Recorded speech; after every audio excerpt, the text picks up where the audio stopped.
The Eastern Class Championship played in Sturbridge, Massachusetts, March 2014. This is a great tournament, folks. And in fact, this year, Gatakomsky, world-class elite player, played in it. I recommend very highly to anybody of any playing strength. Hi folks, John Cordisco back again with another chess video for you. This is a tournament I played in the middle of March 2014. The Eastern Class Championship. I played in Sturbridge, Massachusetts. I live in upstate New York. This is a pretty popular tournament. I recommend anybody that can make it to play in it every spring to do so. This year, Gatakomsky actually played in it. He's a world-class player. It was really exciting to see him there. Anyway, this game, round 2, individual's name is Sharad as white, and I'm black. My opponent is 1341. I'm 1461. My opponent goes e4. I played my usual Scandinavian. Let's go through a few moves here. Knight c3, d6, d3, c6. Right now it's the usual Scandinavian stuff. 3/4 of a pawn advantage for white. Bishop e2. And for once I made the computer move. Yay for me. g6. It's pretty much standard in this anyway. Bishop e3. Bishop g7. He went queen to d2, which would surprise me, but it's also the computer move as well. I castled, my opponent castled, and I went bishop to e6. It calls for knight b to d7. I didn't want to block in my bishop or bishop to f5. I decided on e3. It doesn't matter if I block in the e-pawn. a3. And I went queen to d8. I've had so much experience in the past with the Scandinavian where I'll misplay a move or two and my queen gets chased all over the place. I just didn't want to put up with that hassle. So I play queen to d8. Also want to mention that this is round 2. The first 2 rounds of this tournament, being I was on the 2-day schedule, are game 60, which means each side gets 60 minutes. So it's tight on time, and I don't really want to waste a lot of time in the opening. Rook a to b1. Finally move the knight out.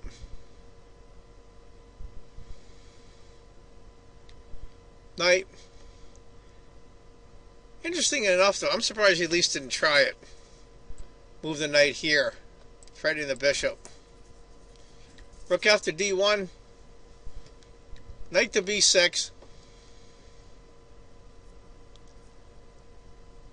He played knight to d4, going after the bishop that way.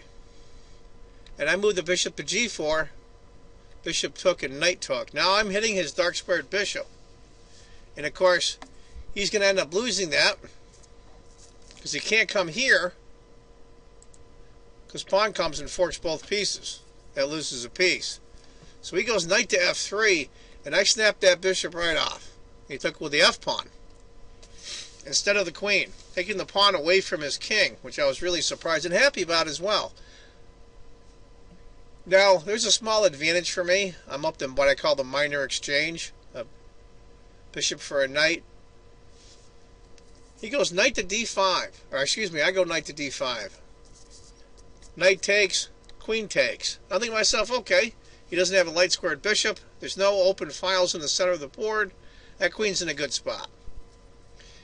This really surprised me. He went c4. And that's the third choice on the computer, oddly enough. But I just don't like the fact that this pawn is backward now. I know he can come up and he's going to have a strong center, but that's easily gone after, I think. Queen to d7. He goes d4, just pushes it up. Rook a to d8. He went e4. He's just slowly creeping his pawns up. Now the computer calls for me to go e5. Go right after his pawn center immediately. I went queen to g4. I wanted to put a little pressure on him, at least psychologically, with that queen right there. My king's really safe. I have no worries. He goes e5. Gains a lot of space on me, to be honest with you. computer calls for me to go to f6 or c5. I went rook to d7. Now that makes it basically an even game. I just wanted to double up on the d file. I thought there's nothing wrong with that. He went queen to g5. I took, and the knight took. At this point, I'm feeling fairly comfortable. I'm okay. I'm backed up a little bit. His center pawns are kind of coming down my throat there, but, I'm okay. I go rook f to d8 and just double up on the rooks. It's a tiny advantage for white at this point. Less than a quarter of a pawn. Computer has suggested if I gone bishop to h6 instead, the knight to f3. It doesn't really change much. It gives me a small advantage, actually, but not much of one. Rook f to d8. Knight to f3. Now, the computer wanted e6.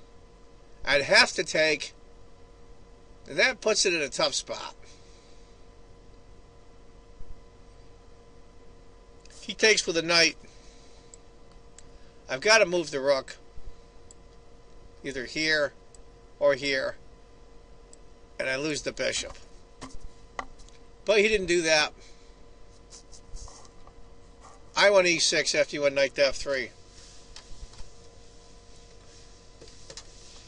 Now I'm looking here. It's an even position right now. Dead even. Rook to d2.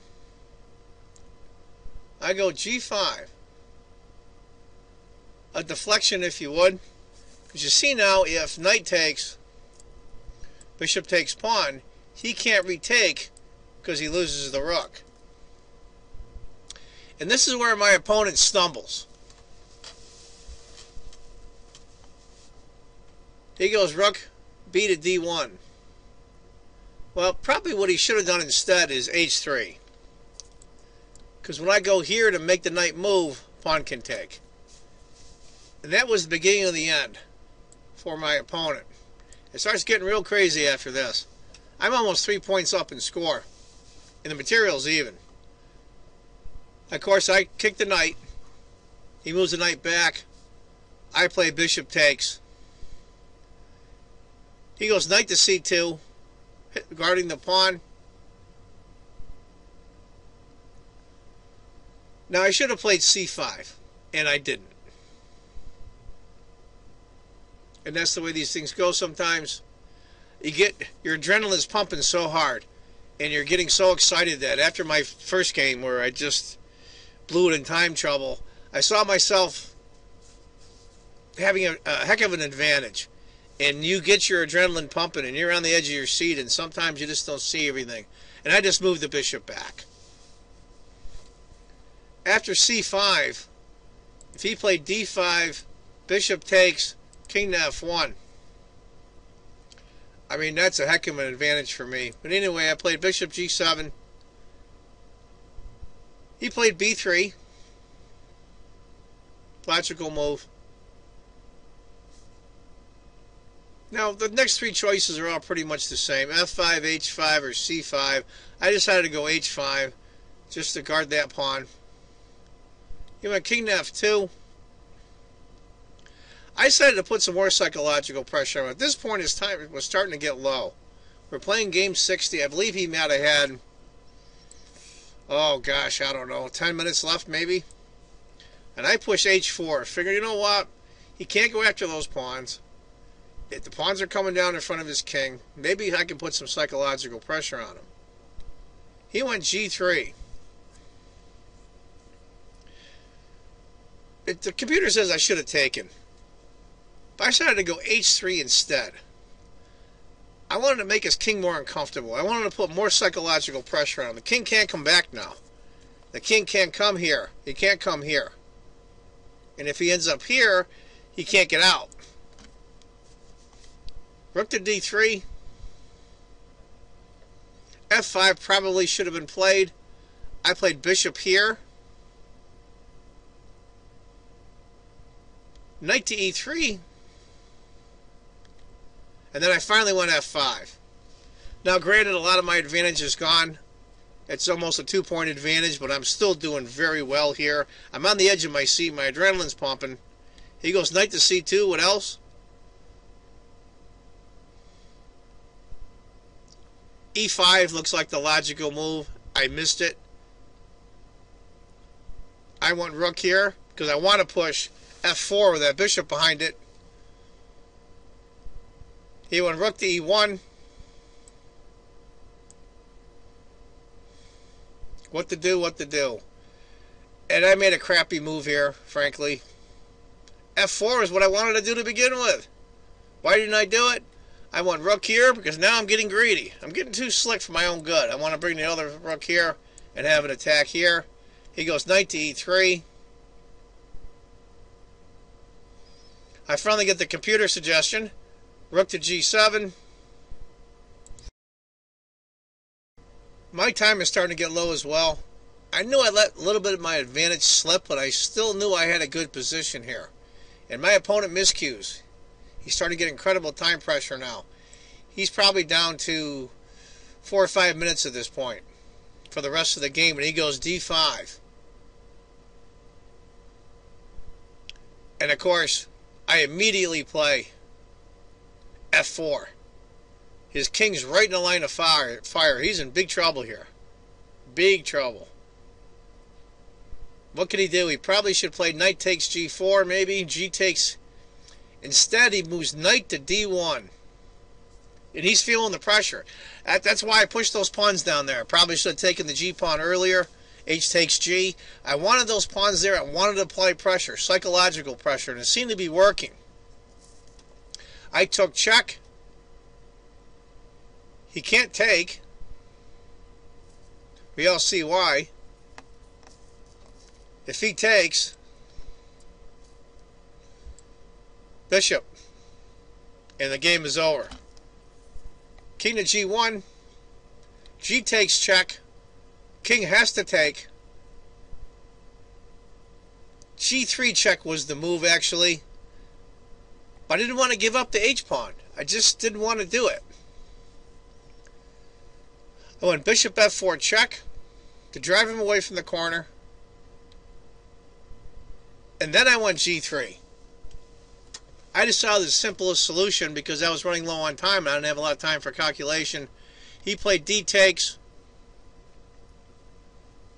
I should probably play rook takes E6 according to the computer. But I didn't. I played rook to E7. The game is over as far as I'm concerned anyway. Rook to D8 check. King to G7. He played rook to D7. I probably should have just taken it and just moved the bishop back to here. I was fine. Anyway, king to F8.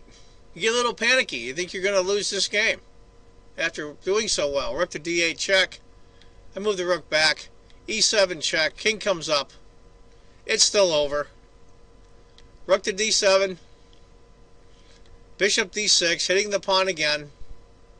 Knight to C3. Bishop checks. King comes over.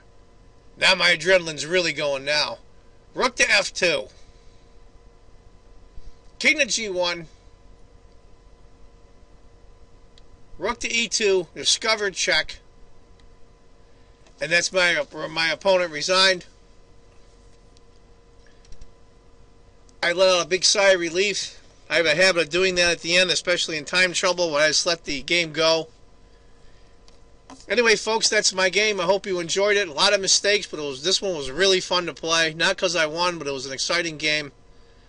Look for a couple other games coming from my games in the Eastern Class Championship. And if you think chess is just a game, you're not playing it right. Take care, folks. Bye-bye.